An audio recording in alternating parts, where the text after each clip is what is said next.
আপনার জীবনে যদি কোথাও আপনি এইরকম বাধা অবস্থায় ছিলেন, অর্থাৎ আপনি যদি দেখেন যে আপনার এনার্জি কোথাও ব্লক হচ্ছিল, আপনি কাজ করতে চাইছেন অথচ কাজ করতে পারছেন না, আপনার জীবনের সব কিছু যেন ওলটপালট হয়ে যাচ্ছিলো, এখানে কোনো ডেভিল টাইপের ব্যক্তি আপনার জন্য কাজ করছিল, বা এটাও হতে পারে আপনাদের হাজব্যান্ড ওয়াইফ, আপনাদের ভালোবাসা দুজনের মধ্যে যার হোক এনার্জি ডেভিলের সঙ্গে যুক্ত ছিল, অর্থাৎ খুব মানি রিলেটেড, অর্থাৎ মেটেরিয়াল জগতে ভুগছিল। তাই আপনার জন্য কি মেসেজ আসছে দেখবো, আপনাদের এই রিলেশন থাকবে না বেরিয়ে যাবে।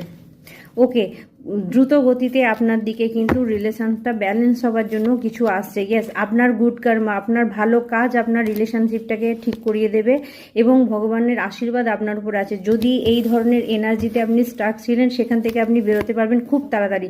স্ট্রেংথ, মা দুর্গা আপনাকে আশীর্বাদ করছেন, আপনারা মা দুর্গার শরণাপন্ন হন। আপনাদের লাইফে যদি এরকম কিছু থাকে সেটা কিন্তু ক্লিয়ার হয়ে যাবে মা দুর্গার আশীর্বাদ।